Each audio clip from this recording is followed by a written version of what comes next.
This copyrighted telecast may not be reproduced, retransmitted, or used in any form without the authorized written consent of NASCAR Broadcasting. NASCAR would like to thank all of our loyal fans for your continued support, and we hope you enjoyed today's broadcast. Racetrack. Obviously, the smoke coming out of the right side, and he works down, right up. I think. Oh, we got a caution. So the caution comes out on lap 8 of 150, and there you see the 99 of Brian Silas. He's spun that baby around, and we watched him. Qual's been really loose, and he couldn't hold it here in the race. Look at all the damage to that Duraline Chevrolet. Reason for the caution coming out.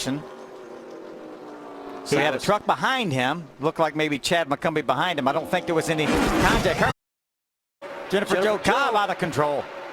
Grabs it down on the apron.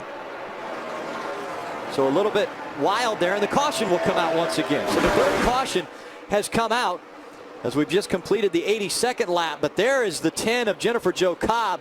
That's a pretty darn nice save right there, too. Girl can drive that thing. That was out of control. Coulter's times, and we see that Chris Fontaine has made contact, and that is going to bring out the yellow. We did not get to that 105 lap, but this is definitely going to be time for those front-running trucks to get to pit road for those final sets of tires. Yeah, guys, I think right now we've got 52 laps to go. It'll be at least 51 when they come down pit road. I think that puts just about every single truck in their pit window. And now when I wanted those tires, I got them. I'm happy. Yeah, Joey Coulter, not so happy. Not so happy. Now you put the race back in the hands of guys on the crew as we see Chris Fontaine sliding coming off the turn. I think that's just, that's how close all these guys are to the edge of control. I mean, even the leaders, they look smooth, but they're battling those trucks right on the edge. And so Fontaine hard into that inside wall, make damage. We've seen a couple other trucks spin off turn 2 and not hit the inside wall. Unfortunately, Chris did. Let's give a shout, though, to the track officials for paving that area. Took all his momentum away and shot into turn 3 with the lead, but he can't hold it off. Here comes Dylan on the outside. Trouble behind him. Still side by side. More contact made as they go down the backstretch. Paluto and Joey Coulter got together at the exit of turn number 2. A lot of damage to the 32 of Paluto. Smoke on Coulter. Coulter's going to get up into the wall, almost to the wall. He's got a left front tire that's down, and it looks as though he's going to go around. Left rear tire down as well. Break. All right, turn right down pit road right there. Coming on the pit road, the 22 of Joey Coulter. The caution has come out again. Yeah, that was not a product of Joey Coulter not having tires on his last pit stop. That was a product of contact on the racetrack.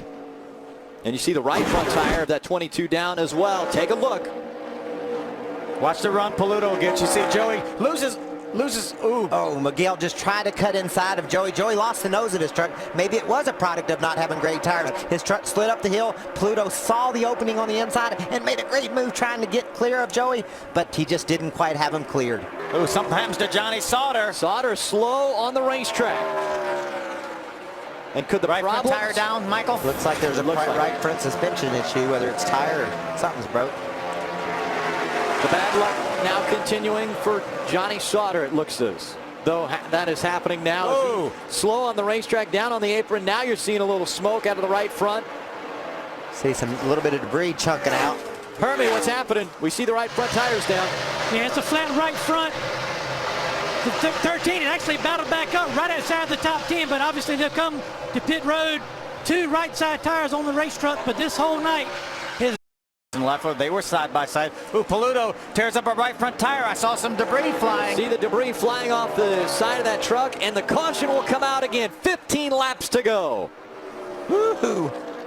And that'll put them side by side one more time. Yeah, bunch them up. We'll see some 3-wide racing, 4-wide racing. Which is what we've seen since the very start, the first drop of the green flag.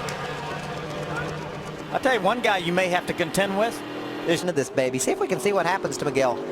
See him all up against the wall there. Makes just a little bit of contact with the outside wall. That tire could have been going down then. Yeah, I think that was the case. And when we got down to turn 3, it went all the way away. And you watch Matt charge up there and make it 3 wide. Busher on the inside. Peters on the outside. He's going to take the spot, and it looks as though a lot of damage to the 6 of Lofton. He's into the wall. Can he get to pit road without the caution coming out? No, the caution comes out. Keep coming around, bud. We will have another restart. And I'm going to tell you one guy that's glad we're going to get another restart, and that's Brendan Gaughan. He's going to have another shot at him here. He's got another shot starting from the 2nd row. He's on the outside of the 2nd row. About to find out who has the best restart and can they hang on to that great track position. Out in front, James Busher, Timothy Peters making up row number 1. Busher has chose the outside line. Peters on the inside line. Then in row 2, the 2 of Brendan Gaughan and the 88 of Matt Crafton. Coming through the tri-oval. Green flag back in the air. I don't think any tire spin that time, except Jason Leffler. A lot of guys behind spreading out, but they're side by side as they go into turn number 1. No advantage this time. Dead even coming off of 2. Down the back stretch they go. Now the momentum on the outside. Has Busher in front of the 17, but here comes Timothy Peters on the bottom of the racetrack. This time by, the white flag will fly. Who will be in front when they cross the stripe? Busher has the advantage. The lead with the white flag in the air. Side by side at the stripe. Peters had the advantage.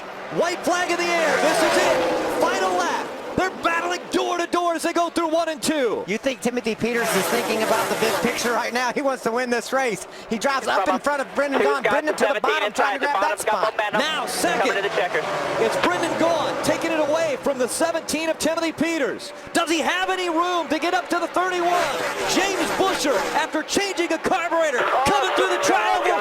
James Busher will win at Chicago. Hornaday sideways on the front straightaway. He catches it, straightens back out. Now they're sliding behind him. Crawford trying to avoid him to 73. Brendan Gaughan coming home second.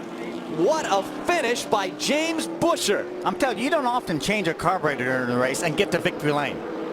And in dramatic fashion, too. What a finish these guys put on. I love the truck racers. Fireworks in the sky. They were so determined to get the victory, whether it was Peters or Gaughan or Busher. They just fought so hard. Fireworks on the racetrack, too. And James Busher, coming into this season, hadn't won in NASCAR. Look at Ron Hornaday, just pushes up and then finally gets sideways and right in front of Cale Gale. And Yeah, he did all he could do to avoid Ron Hornaday. Our scoring monitors have Hornaday beating Cale Gale by, a very, very small margin. This copyrighted telecast may not be reproduced, retransmitted, or used in any form without the authorized written consent of NASCAR Broadcasting. NASCAR would like to thank all of our loyal fans for your continued support, and we hope you enjoyed today's broadcast.